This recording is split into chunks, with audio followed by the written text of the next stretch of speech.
جب ذیقات کا چاند طلوع ہو گیا تو نبی صلی اللہ علیہ وسلم نے صحابہ کرام رضی اللہ عنہم کو حکم دیا کہ اپنے عمرے کی قضا کے طور پر عمرہ کریں، اور کوئی بھی آدمی حدیبیہ میں حاضر تھا پیچھے نہ رہے۔ چنانچہ اس مدت میں جو لوگ شہید ہو چکے تھے انہیں چھوڑ کر بقیہ سب لوگ روانہ ہوئے، اور اہل حدیبیہ کے سوا کچھ اور لوگ بھی عمرہ کرنے کے لیے ہمراہ نکلے۔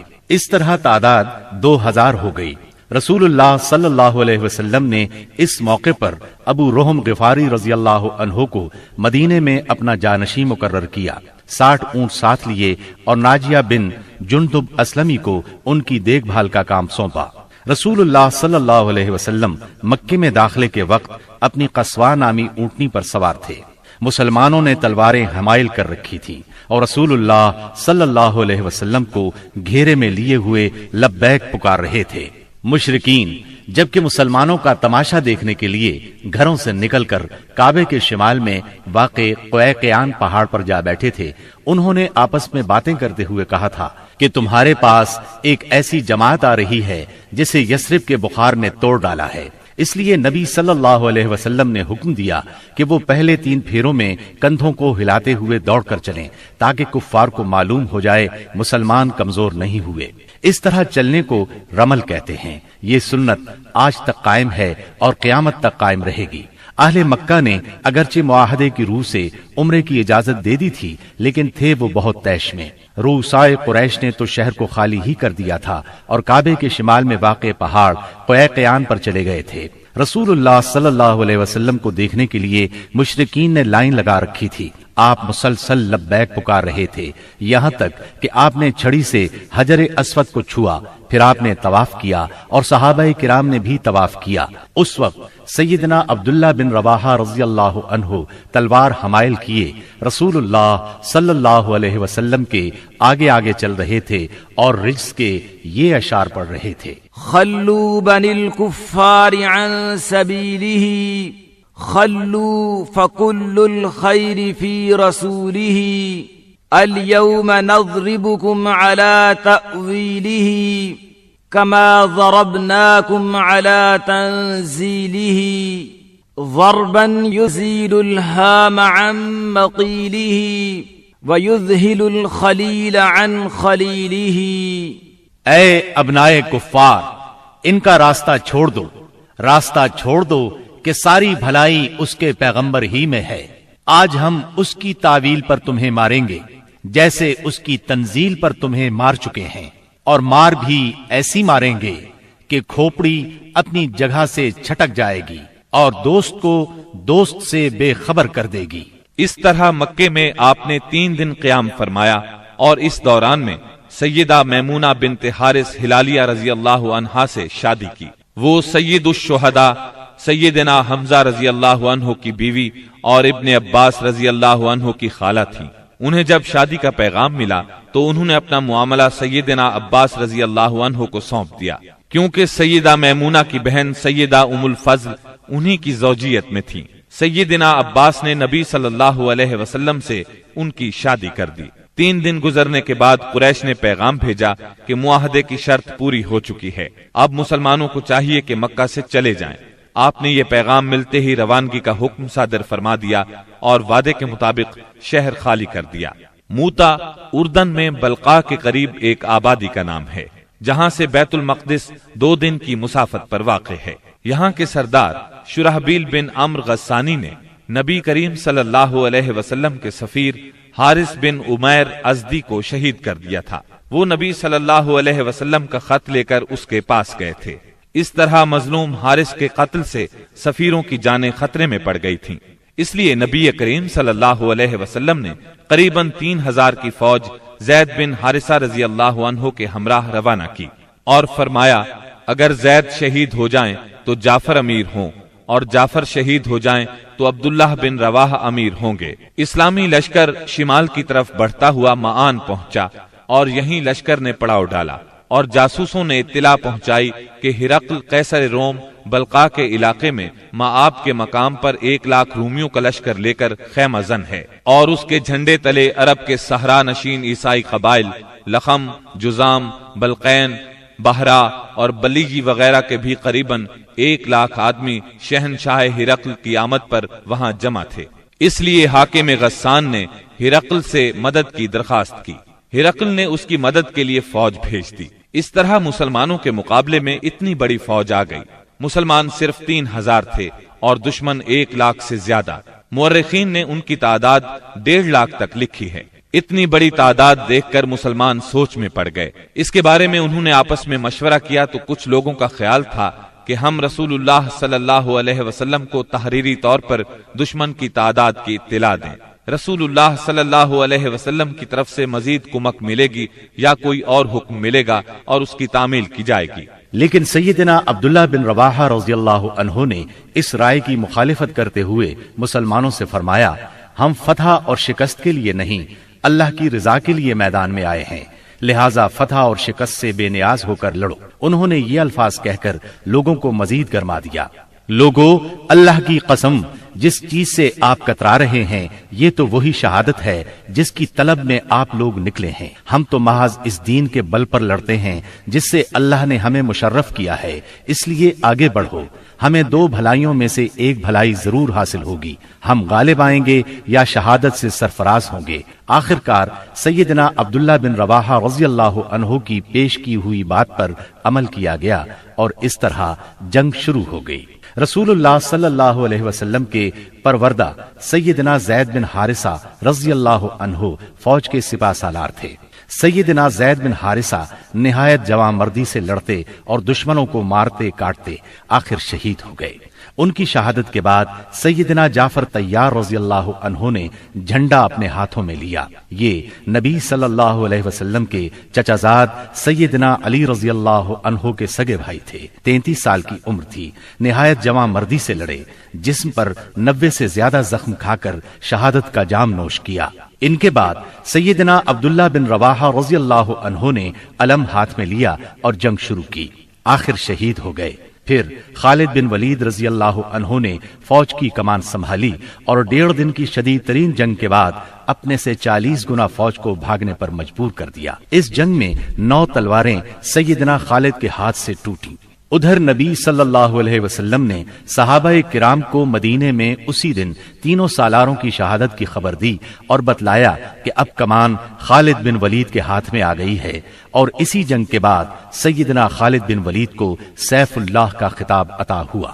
صلح حدیبیہ کو منعقد ہوئے 1.25 سال گزر چکے تھے اور ہجرت کا 8واں سال ختم ہونے کو تھا کہ کفار مکہ نے عہد شکنی کی۔ ہوا یہ کہ قبیلہ بنو بکر نے جو کفار کا معاون اور حلیف تھا، قبیلہ بنو خزاعہ پر حملہ کر دیا۔ یہ قبیلہ مسلمانوں کا حلیف تھا۔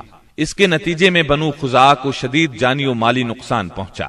ان بیچاروں نے امان بھی مانگی، بھاگ کر خانہ کعبہ میں پناہ بھی لی، مگر انہیں ہر جگہ بے دریغ قتل کیا گیا۔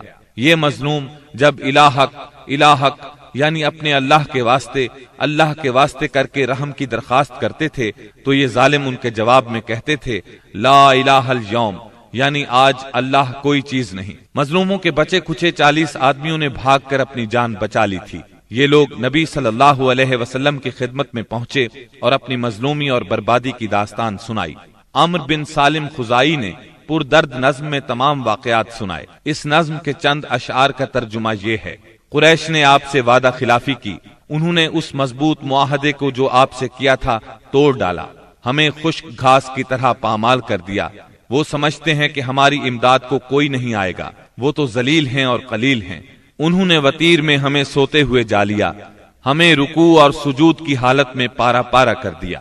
اس طرح معاہدے کی خلاف ورزی کر کے قریش نے صلح نامہ حدیبیہ کو توڑ دیا، مگر بعد میں جب انہیں اپنی عجلت اور عاقبت نااندیشی کا خیال آیا تو رسول اللہ صلی اللہ علیہ وسلم کی خدمت میں ابو سفیان کو معاہدے کی تجدید کے لیے بھیجا، لیکن یہ ایک سیاسی چال تھی۔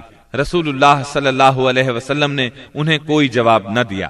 ان حالات میں اس کے سوا کوئی چارہ نہ تھا کہ کفار کی سازشوں کے اس مرکز کو ہمیشہ ہمیشہ کے لیے بند کر دیا جائے، تاکہ کفار کو مسلمانوں کی طاقت کا صحیح اندازہ ہو جائے اور وہ سازش کرنے کی جرات نہ کر سکیں، نہ فساد اور لڑائی پر آمادہ ہوں۔ چنانچہ رسول اللہ صلی اللہ علیہ وسلم 10,000 صحابہ کرام کے ساتھ ہجرت کے 8ویں سال رمضان المبارک میں مکے کی طرف روانہ ہوئے۔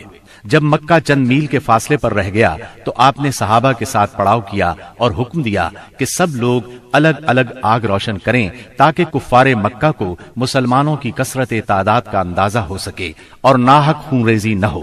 یہ نہایت مناسب اور کارگر ترکیب تھی جو اللہ تعالیٰ نے اپنے نبی صلی اللہ علیہ وسلم کو سجھائی تھی۔ اس منظر کا مکے کے کافروں پر بڑا اثر ہوا اور اس قدر روب بیٹھا کہ انہوں نے اس موقع پر جنگ کے بارے میں سوچا تک نہیں۔ راستے ہی میں اس وقت اسلام کے سب سے بڑے دشمن ابو سفیان نبی کریم صلی اللہ علیہ وسلم کی خدمت میں حاضر ہوئے اور اسلام قبول کیا۔ انہوں نے نبی کریم صلی اللہ علیہ وسلم کے ارشاد کے مطابق مکے پہنچ کر یہ اعلان کیا، جو کوئی ہتھیار پھینک دے گا اسے قتل نہیں کیا جائے گا، جو کوئی خانہ کعبہ کے اندر جائے گا اسے قتل نہیں کیا جائے گا، جو کوئی اپنے گھر کے اندر بیٹھ رہے گا اسے قتل نہیں کیا جائے گا، جو کوئی ابو سفیان کے گھر پناہ لے لے گا اسے قتل نہیں کیا جائے گا، جو کوئی حکیم بن حزام کے گھر پناہ لے گا اسے قتل نہیں کیا جائے گا، بھاگ جانے والے کا تعاقب نہیں کیا جائے گا، زخمی کو قتل نہیں کیا جائے گا، اسیر کو قتل نہیں کیا جائے گا۔ منگل 17 رمضان المبارک کی صبح رسول اللہ صلی اللہ علیہ وسلم مکے کی طرف روانہ ہوئے۔ آپ نے سیدنا عباس رضی اللہ عنہ کو حکم دیا کہ ابو سفیان کو وادی کے تنگ نائے پر پہاڑی ناکے کے پاس روکے رکھیں تاکہ وہاں سے گزرنے والی اللہ کی فوجوں کو دیکھ سکیں۔ سیدنا عباس نے ایسا ہی کیا۔ قبائل اپنے اپنے پرچم لیے وہاں سے گزرنے لگے۔ جب کوئی قبیلہ گزرتا تو ابو سفیان پوچھتے، عباس یہ لوگ کون ہیں؟ جواب میں سیدنا عباس رضی اللہ عنہ کہتے، بنو فلاں، مثلا یہ بنو سلیم ہیں۔ یہاں تک کہ انصار کا دستہ گزرا جس کا پرچم سیدنا سعد بن عبادہ رضی اللہ عنہ کے ہاتھ میں تھا۔ انہوں نے کہا، ابو سفیان آج خون ریزی اور مار دھاڑ کا دن ہے، آج کعبہ حلال کیا جائے گا۔ ابو سفیان بولے، عباس پامالی کا دن مبارک ہو۔ پھر رسول اللہ صلی اللہ علیہ وسلم اپنے سبز دستے میں تشریف لائے۔ آپ مہاجرین اور انصار کے درمیان میں تھے۔ یہاں صرف لوہے کی باڑ دکھائی پڑ رہی تھی۔ ابو سفیان نے کہا، سبحان اللہ، عباس یہ کون لوگ ہیں؟ سیدنا عباس رضی اللہ عنہ نے کہا، یہ انصار اور مہاجرین کے ساتھ رسول اللہ صلی اللہ علیہ وسلم ہیں۔ ابو سفیان بولے، بھلا ان سے محاذ آرائی کی کسے طاقت ہے؟ تمہارے بھتیجے کی بادشاہت تو بہت زبردست ہو گئی ہے۔ سیدنا عباس رضی اللہ عنہ نے کہا، یہ بادشاہت نہیں، نبوت ہے۔ ابو سفیان بولے، آپ ٹھیک کہتے ہیں۔ پھر انہوں نے رسول اللہ صلی اللہ علیہ وسلم کو سیدنا سعد رضی اللہ عنہ کی بات بتائی۔ آپ نے فرمایا، سعد نے غلط کہا، آج کعبے کی تعظیم کا دن ہے، آج کعبے کو غلاف پہنایا جائے گا۔ پھر آپ نے پرچم سیدنا سعد رضی اللہ عنہ کے ہاتھ سے لے کر ان کے صاحبزادے قیس کے حوالے کر دیا۔ جب رسول اللہ صلی اللہ علیہ وسلم ذی طوا پہنچے تو میسرہ کے سالار سیدنا خالد بن ولید رضی اللہ عنہ کو حکم دیا کہ وہ قدا کے راستے مکہ میں زیریں حصے سے داخل ہوں اور کوئی آڑے آئے تو اسے کاٹ کر رکھ دیں یہاں تک کہ صفا پر آپ سے آ ملیں۔ نبی صلی اللہ علیہ وسلم نے میمنہ کے قائد اور علمبردار سیدنا زبیر کو حکم دیا کہ وہ قدا کے راستے بالائی حصے میں داخل ہوں اور حجون میں آپ کا پرچم گاڑ دیں، نیز رسول اللہ صلی اللہ علیہ وسلم کی آمد تک وہیں ٹھہرے رہیں، جبکہ پیادہ اور بے ہتھیار لوگوں کے قائد سیدنا ابو عبیدہ رضی اللہ عنہ کو حکم دیا کہ وہ بطن وادی کا راستہ پکڑیں اور مکے میں رسول اللہ صلی اللہ علیہ وسلم سے آگے اتریں۔ اس موقع پر قریش نے کچھ اوباشوں کو خندمہ میں جمع کیا، کہا کہ اگر انہیں کچھ کامیابی ہوئی تو ان کے ساتھ رہیں گے، ورنہ جو کچھ مطالبہ کیا جائے گا منظور کر لیں گے۔ جب خالد بن ولید رضی اللہ عنہ ان کے پاس سے گزرے تو ایک معمولی سی جھڑپ میں ان کے 12 آدمیوں کو کاٹ ڈالا اور باقی بھاگ کھڑے ہوئے۔ اس کے بعد سیدنا خالد بن ولید رضی اللہ عنہ مکے کے گلی کوچوں کو رونتے ہوئے کوہ صفا پر رسول اللہ صلی اللہ علیہ وسلم سے جا ملے۔ البتہ ان کے دستے کے 2 آدمی بھٹک کر لشکر سے بچھڑ گئے اور شہید کر دیے گئے۔ ادھر سیدنا زبیر رضی اللہ عنہ نے حجون میں مسجد فتح کے پاس جھنڈا گاڑا اور ایک خیمہ نصب کیا۔ اس میں ام سلمہ اور سیدہ میمونہ رضی اللہ عنہما نے قیام کیا اور وہیں ٹھہری رہیں یہاں تک کہ رسول اللہ صلی اللہ علیہ وسلم تشریف لے آئے۔ تھوڑی دیر آرام فرمایا، پھر آگے بڑھے۔ اس وقت ابو بکر صدیق رضی اللہ عنہ آپ کے ساتھ تھے اور باتیں کر رہے تھے۔ پھر پھر آپ سورہ فتح کی تلاوت کرتے ہوئے مہاجرین اور انصار کے جلو میں مسجد حرام کے اندر داخل ہوئے، حجر اسود کو چوما، بیت اللہ کا طواف کیا۔ آپ حالت احرام میں نہیں تھے، اس وقت بیت اللہ کے گرد 360 بت تھے۔ آپ صلی اللہ علیہ وسلم ایک لکڑی سے ان بتوں کو کچوکے لگاتے جا رہے تھے اور فرماتے جاتے تھے، حق آ گیا اور باطل چلا گیا، یقیناً باطل جانے ہی والا ہے۔ حق آ گیا اور باطل کی چلت پھرت ختم ہو گئی۔ آپ بتوں کو ہلکی سی ضرب لگاتے جا رہے تھے اور بت گرتے جا رہے تھے۔ جب آپ طواف سے فارغ ہو گئے تو سیدنا عثمان بن طلحہ رضی اللہ عنہ کو بلا کر ان سے کعبے کی چابی لی اور اس کو کھولنے کا حکم دیا۔ پھر اس میں جو بت تھے انہیں نکلوا کر توڑوا دیا، جو تصاویر تھیں انہیں مٹوا دیا۔ اس کے بعد آپ سیدنا اسامہ بن زید اور سیدنا بلال رضی اللہ عنہم کے ساتھ اندر داخل ہوئے اور دروازہ بند کر لیا۔ پھر دروازے کے مقابل کی دیوار کے رخ سے 3 ہاتھ کے فاصلے پر کھڑے ہوئے، اپنے بائیں 1 ستون، دائیں 2 ستون اور پیچھے 3 ستون کیے اور 2 رکعت نماز پڑھی۔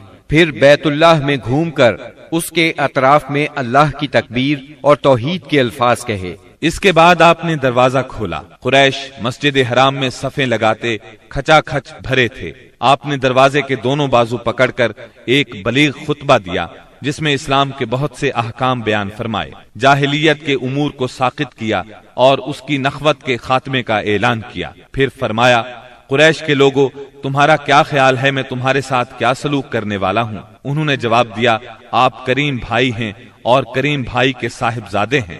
آپ نے ارشاد فرمایا، لا تسریب علیکم اليوم اذهبوا فانتم الطلقاء، آج کے دن تم پر کوئی سرزنش نہیں، جاؤ تم سب آزاد ہو۔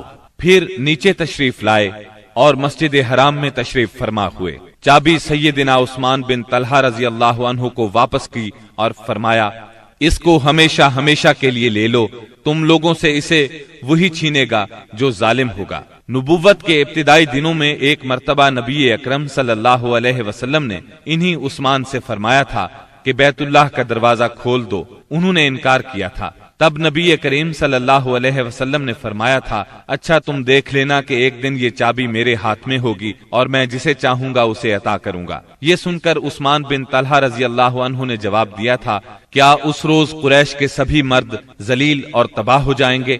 اس بات کے جواب میں آپ نے فرمایا تھا، وہ اور بھی زیادہ عزت دار ہوں گے۔ اسی روز رسول اللہ صلی اللہ علیہ وسلم ام ہانی بنت ابی طالب کے گھر میں داخل ہوئے، وہاں غسل کیا اور ان کے گھر ہی میں 8 رکعت نماز پڑھی۔ ہر 2 رکعت پر سلام پھیرا۔ یہ چاشت کا وقت تھا، اس لیے کسی نے اسے چاشت کی نماز سمجھا اور کسی نے فتح کی نماز مراد لی۔ ام ہانی نے اپنے 2 دیوروں کو پناہ دے رکھی تھی۔ سیدنا علی رضی اللہ عنہ انہیں قتل کرنا چاہتے تھے۔ اس بارے میں جب ام ہانی رضی اللہ عنہا نے بات کی تو آپ نے فرمایا، جسے تم نے پناہ دے رکھی ہے اسے ہم نے پناہ دی۔ ظہر کی نماز کا وقت ہوا تو رسول اللہ صلی اللہ علیہ وسلم نے سیدنا بلال رضی اللہ عنہ کو حکم فرمایا، بلال کعبے کی چھت پر چڑھ کر اذان دو۔ چنانچہ انہوں نے کعبے کی چھت پر چڑھ کر اذان دی۔ یہ گویا اسلام کے غلبے کا اعلان تھا، اور جس قدر یہ مشرکین کو ناگوار تھا، مسلمانوں کے لیے اسی قدر خوشگوار تھا۔